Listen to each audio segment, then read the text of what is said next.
Vamos a otro tema. Según las cifras entregadas por el Instituto Nacional de Estadísticas, la creación de nuevos empleos se estancó en nuestro país, alejándose de la meta de recuperar los trabajos perdidos por la pandemia de COVID-19.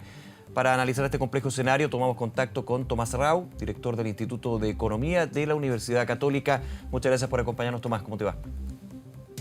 Hola, buenos días, Nicolás. Gracias por invitarme.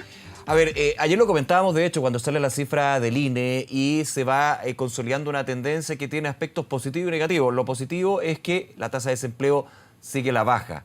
El tema es que podríamos decir, y ahí te hago la pregunta, la velocidad de caída se hace menor con respecto a trimestres anteriores, lo que habla de un eventual estancamiento.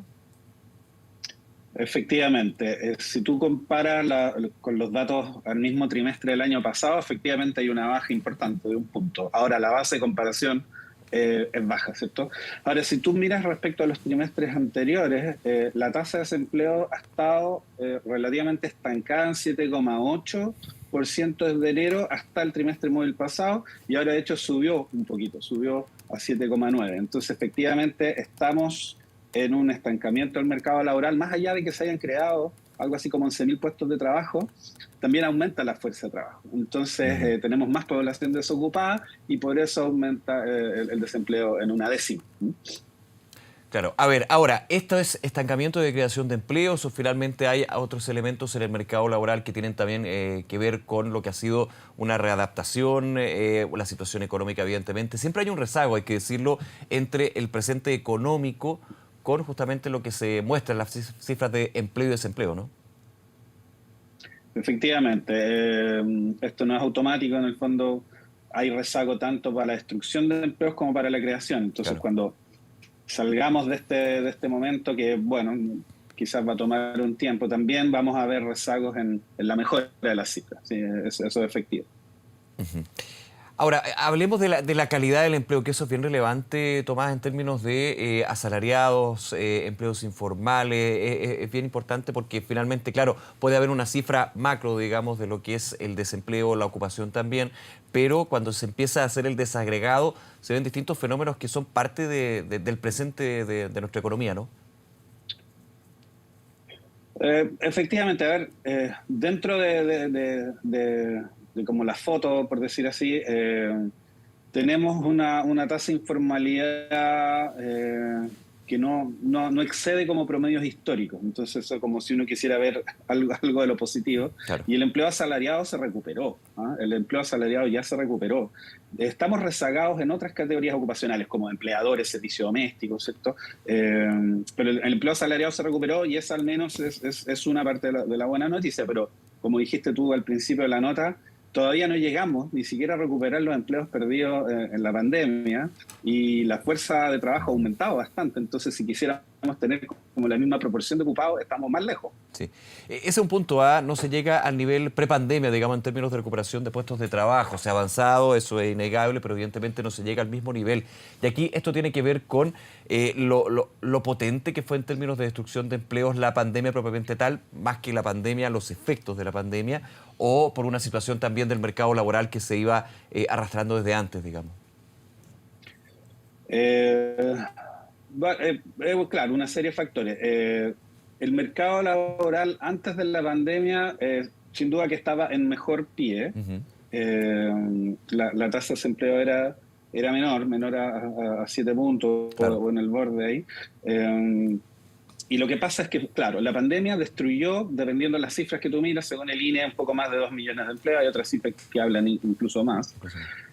Lo cual es una cifra muy grande, ¿ah? Y en poco tiempo. Entonces recuperamos en un tiempo también récord, por decir así, gran parte de esos empleos perdidos.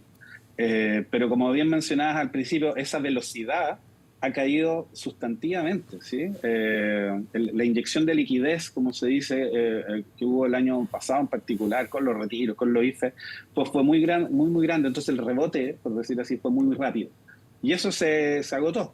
Todavía queda un poquito de liquidez en la economía, quedan como 5.000 millones de pesos en exceso en las cuentas vistas, en las cuentas corrientes, Sí.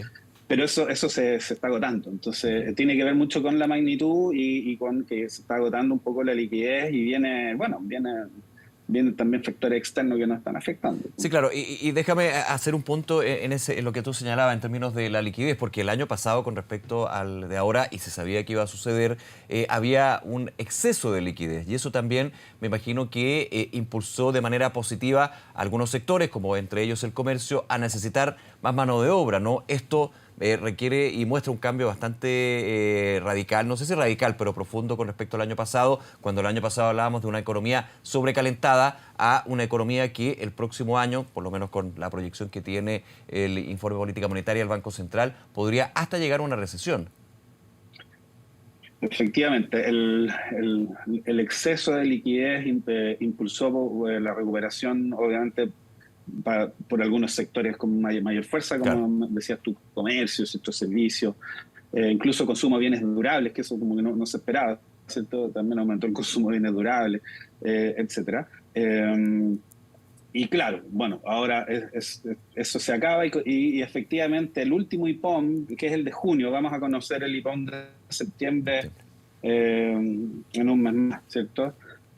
Habla de una recesión. El Banco Central obviamente da rangos, ¿cierto? Claro, entonces, los rangos. habla de una recesión, una eventual recesión, pero también un crecimiento, pero de todas maneras un crecimiento muy magro, digamos. Sí, sí. De hecho, la última cifra, el mejor escenario sería cero, no crecer. Claro.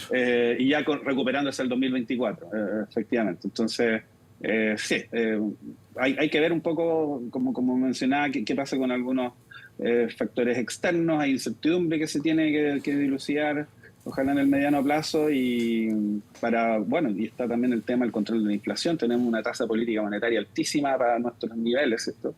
Y eso es como un freno a mano a la economía, Nicolás. No puedes echar a andar la economía con el freno de mano puesta, por decir así. Sí, pues justamente. Ahora, ¿cómo se saca el freno de mano? ¿Hay margen ahí de alguna manera, Tomás, para desarrollar eso? ¿O más bien estamos a la cruel espera, digamos, de que también el factor interno y el factor externo, que evidentemente tiene un efecto, puede de alguna manera cambiar esa situación?